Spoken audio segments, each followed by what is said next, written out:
Okay. Cool. I didn't know you could record on Zoom. The only reason I know that is because we had to do it for school. So, Oh, nice. okay. How are you guys doing? I'm doing good. I was really nervous coming in. Every day has gotten better. I've already started taking over. Oh, good. And my teacher's been really awesome, making sure to stop and say, how did you feel about that? Do you need anything from me? And then even gives me some advice. She's been showing me everything, like how she lesson plans. And I work in the Shawnee Mission School District. Okay. What district are you guys in right now? USD 363. Yeah, it's Holcomb. Okay. Oh, okay. I'm in USD 281, which is in Hill City. So, Okay. yeah, little small town. Yeah, that's awesome. We have some scripted curriculum right now. So we use Wonders for our reading. I don't Okay. know if you guys have heard of it. I never heard of it. No, we use My View. Okay. And the first couple weeks is Smart Start, which is involved with the Wonders curriculum, and it's awesome. And I'm in first grade right now, so these kids, a lot of them haven't even been in the schools Right. because they Yeah. were remote. Some of them just haven't, done anything. So, Yeah. we really have to take a step back and make sure we're reviewing everything. So, we can't just move on and have all these kids, almost half our kids not know their letter sounds. Right. And this Yeah, is Yeah. it what must grade are be you hard. guys? 7th and 8th ELA for 8th grade and writing for 7th. Oh, wow. I'm doing fourth grade. Okay, so we have a variety here. I like know. Yeah, that's good. Cool.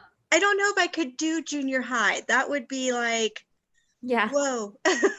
me too. So, Miguel, how's your experience going?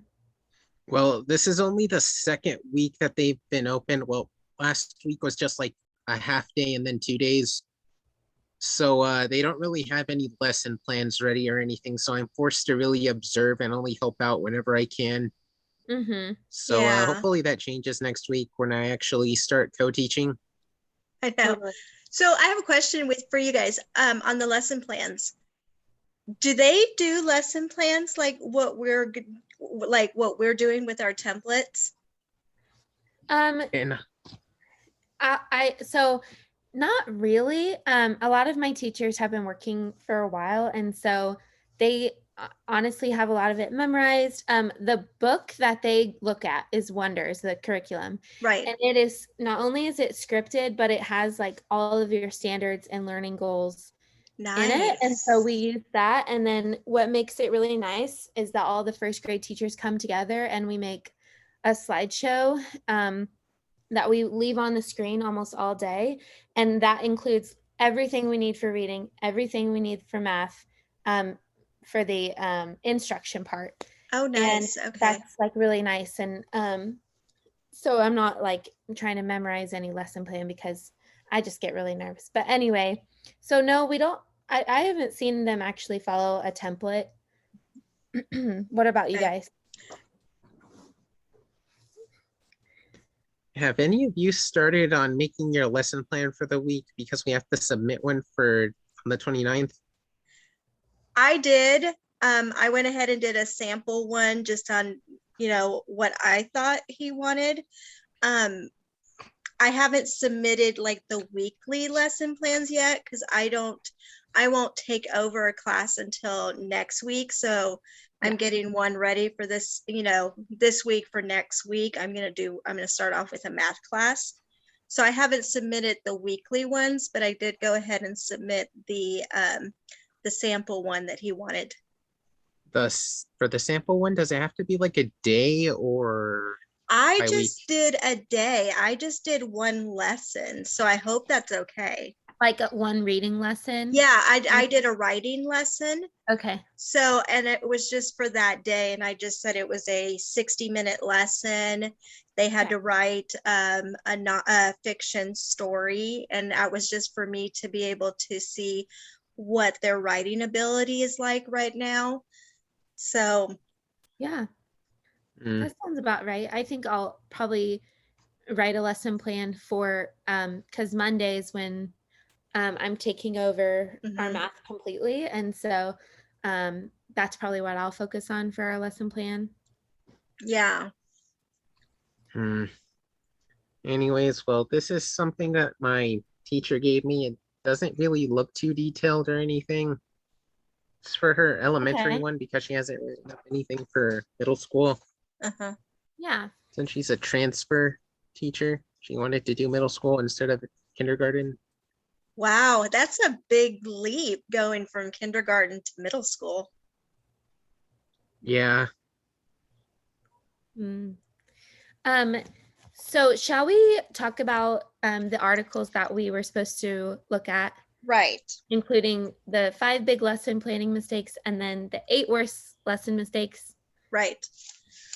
Cool.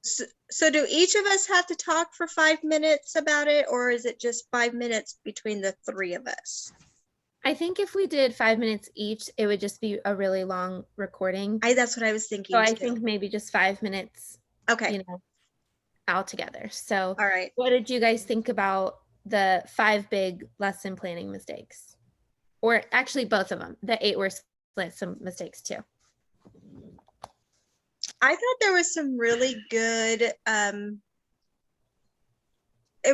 the mistakes that they said were big mistakes. I guess I never really thought about him until I read Yeah. about it. Mm-hmm. The one that really got to me was in the five big mistakes was I wrote it down here. Focusing on what the teacher will do rather than what the kids will do, because you Yep. kind of do your lesson plan like, this is what I'm doing, this is, and Yes. you kind of forget about, well, the students are the ones that are really doing the lesson. You're Yeah. just making it. Yeah, I totally can relate to that. That one stuck out to me too. A lot of the 5 big ones stuck out to me.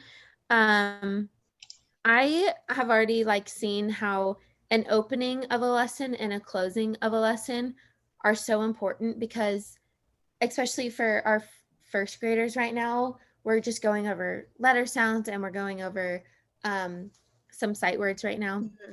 And, opening it with, okay, what did we go over yesterday? What word did we learn yesterday? Like, make sure they know, like, this isn't just one day thing. Like, we are going back to it and back to Right. it so you can remember and learn. And then, the closing of a lesson and really summarizing the main idea of it and making sure they know the key takeaways. I just think that's really important to do. And Right. I tend to not focus as much on in my lesson planning. So, Yeah, that was a big eye opener considering that they acknowledge that students won't um memorize everything that we teach them, but as long as like they have the basics, they can at least build off of that whenever they encounter even more what's it called? Complicated materials. So that was pretty good. But something that kind of confused me was the idea that you should plan your test first and then teach towards it, because we're often like yeah. taught to never teach for a test, and here it's kind of encouraging us to do it in the sense that it is kind of like our end goal or focus, but we Yeah. can be creative in how we actually get there while not focusing on the meat of the lesson or the main activity. Yeah. Yeah, I like that one too. I just felt like sometimes if you plan the assessment or what you're going to grade them on, you tend to teach more that way. But I Mm-hmm. did like how it said that planning ahead allows you to clarify what their learning Yes. goals are. Yeah. Um, yeah, there's a lot of good ones. I And know. I think while we practice our lesson planning, we're gonna see these more. So I think it's good to like hear these now. So we're not like 5 weeks of lesson plannings in and hearing, hey, you actually need to focus a lot more on what the students are doing than what you're doing. Okay. So Right. Yep. It's anything okay if else? oh, Sorry, go ahead. sorry. I was just gonna say that it's okay for the teacher to look like a fool as long as the students get what they need. Yeah, I agree. I know when I introduced myself to the kids, I said, I'm learning just as long, just along with you. So if I make Yeah, mistakes, let me know. totally. What's funny is my students right now don't know I'm a student teacher. Oh, They just think really? I'm another teacher.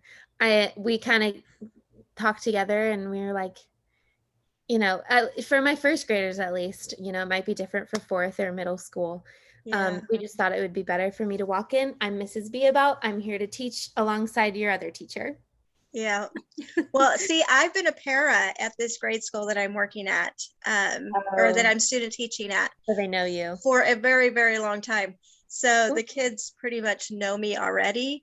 Yeah, So, that's kind of nice. And yet in a way it's not, because yeah. they do know me. So, I was a para before student teaching also, and it was the best idea I could have, best thing I could have done for my education. So mhm. cool. Okay, shall we touch on our next thing? Okay. How you tackled a lesson or the lesson. For me personally, lesson planning will look a lot like meeting with my other first grade teachers. We're a really strong team. We meet like twice a day to just go over what we're doing. Like at 9 o'clock, I know that the other first grade team are doing the exact same thing, which is really awesome. Like it's a very supportive group. So I know I'll use them for support, and then the curriculum books that we get as well. That's going to be a big help. So yeah. Okay. For me, I'm the same way. I have a very small school. There's 2 teachers per grade level. So, and the teachers, they don't co-teach, but they're really, I mean, their day is scheduled exactly the same. Yes. So, and we meet 3 times a day. First recess, and then planning period, and then last recess. And we talk over what we're going to do that morning, afternoon, whatever. So I know that I'll probably be using them a lot to help me with my lesson plans. And you're right, I mean, we have our math curriculum is Go Math. So I can use that to help me with my standards and anything that I need with that. Same thing with our ELA is, like I said, my view, and it's very curriculum based. So Yeah. I'll be using that a lot also. Awesome. For me, I'm not really sure what my curriculum is called. I'm pretty sure my teachers mentioned it at least once, but I just don't remember the name. My school district is a lot like yours in that it's trying to be more cooperative with the previous and next grades that it's gonna teach into. So the middle school and high school are trying to like align their curriculum with one another so that whatever we teach in this grade is going to be built off of in the next grade. So Mm-hmm. yeah, I imagine that it's going to be a lot of a cooperation with the teachers within our grade and also with the high school sometimes to just find the activities that we have to do with certain content that we're given since we already have like a map or book full of lessons that we have to follow. So it's kind of scripted, I guess, Mm-hmm. Okay. but there's a lot of leeway. And I just imagine that my student teaching lesson plan time is just going to be a lot of cooperation and spitballing of ideas occasionally, just in case we need to like make time Right. compromises. Yeah. Okay. Does anybody else find the lesson planning a little intimidating? Yes. Okay. All the I thought time. maybe it was just me. I was like, oh my gosh, this is a lot. It is. It's a lot, and I think a lot falls on our shoulders. At least for me and how I'm looking at things, and I think, the teachers I work with always say our job is, like, first graders are to teach these kids how to read, and I'm like, okay, lesson planning has a big part with that. So, whew, cool. I know. You just want to make sure it's right and you're doing everything right. So I You think. know, Well, I just thanks. sometimes feel like, am I going to get all these lesson plans in that I need to get Yeah. in? And Yeah. then videotape myself and Yeah. That too. Because there's a lot. I Yeah. know. And every time I look at it, I get overwhelmed. So I just kind of put it off to the side for a little bit. Me too. Mhm. Yeah. Alrighty. Last thing said, followed by 5 takeaway observations that you have had so far. Okay. So one of the takeaways that I've gotten is flexibility is important. Got to have flexibility in how you teach because sometimes it doesn't work out. We use a lot of smart boards in our room. And Yeah. so what they do is they connect their laptop to the smart board and they can, do their lessons that way.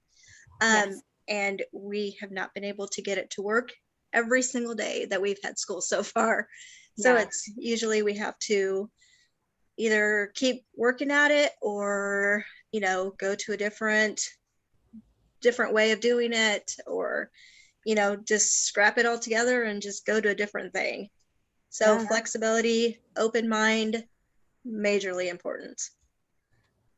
Another takeaway is how important it is to just see classroom management in person rather than reading about it. Yes.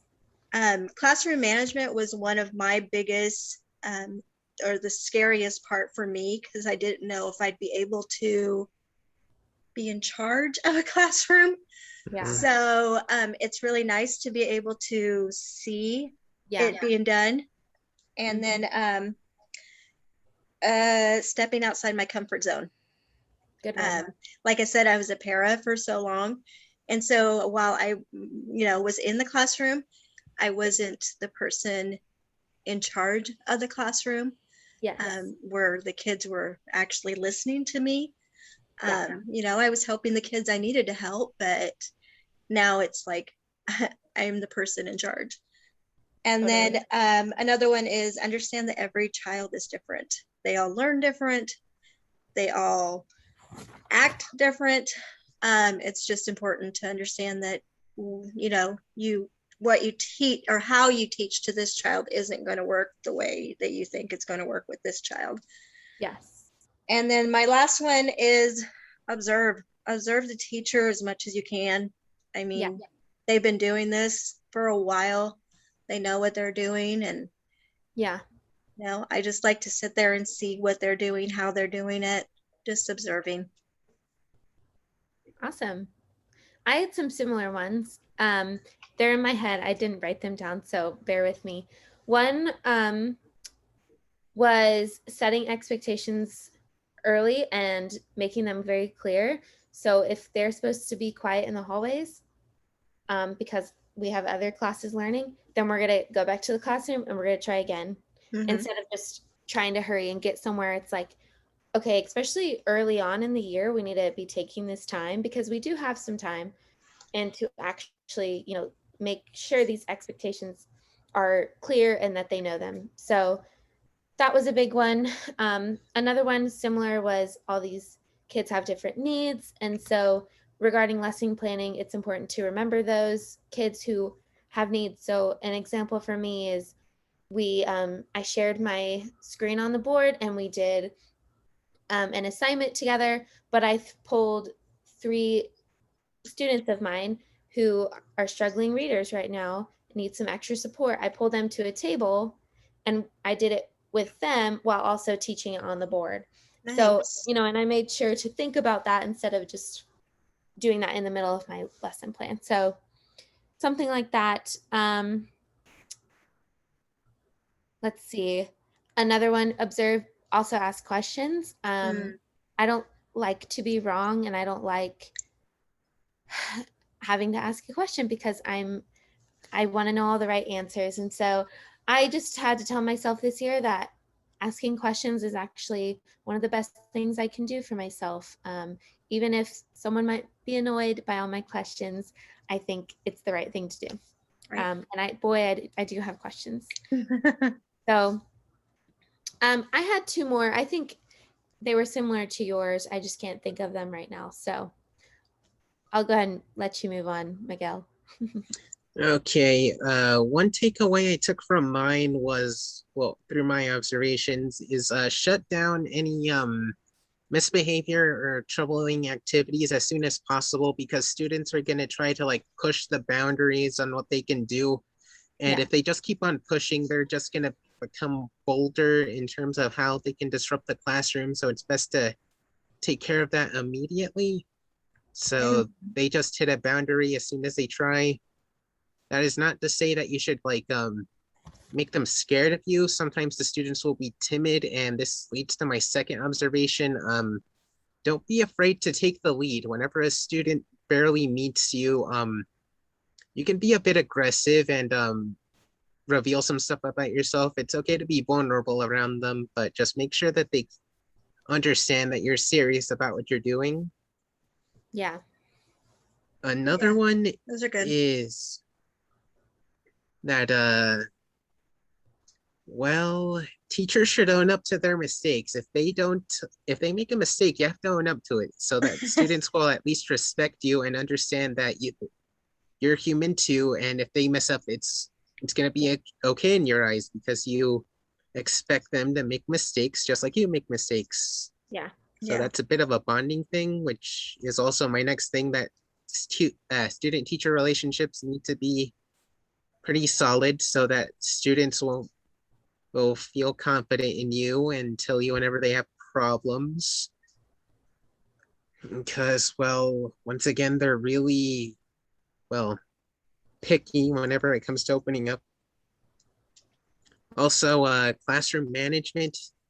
Students need to follow the rules at all times, understand where everything is so that things will function properly. That could cost you a lot of class time if a student just puts their assignment in the wrong place and has to work on it on the next day and can't find it because they just put it at the wrong place. So yeah, Yeah. you have to manage Yeah, your classroom because it manages your time as well and also their learning time. That's a good one. that's a good one.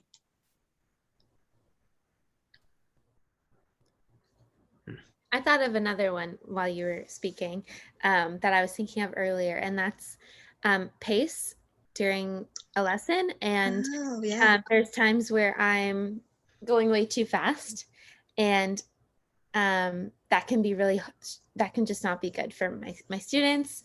They can get confused. I can miss something.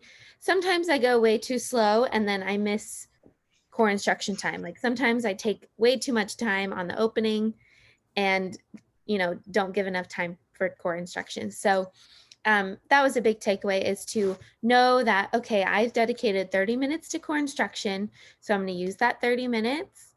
um, and if we're spending too much time on this, move on. If we need more time, okay, maybe, yeah. But my pace is something that my coordinating teacher told me to just remember while I'm teaching. So I think sometimes you get so nervous though yeah, that I don't know about you guys, but when I get nervous, I talk a lot faster me too. than what I normally do. And so, and those 9-year-olds can be intimidating. Yeah, totally. Good thoughts. Yeah. Thanks for sharing, everyone. I learned a lot. Yeah. This really does help. I didn't know Yeah, how this would go, me but too. but I do think it helps to talk to somebody who's going through it and understands what you're going through. Yeah, Yeah. definitely. Also, the lesson on variety was pretty good because you can't just keep on doing the same thing over and over again. That'll just bore you and the Yeah, students to death. Mhm. Yeah. Totally. I agree with that one. Alrighty, friends. I think we've kind of talked about I think everything that's we good. need. Yeah. If anyone wants to add anything else. No, I think we're good. Okay. No. Okay. Well, thank you for your time, and please send the video whenever you think it's ready. Okay, I'm gonna go ahead and stop recording it. Okay. And then if I find out where I stop recording it at, oh, there it goes.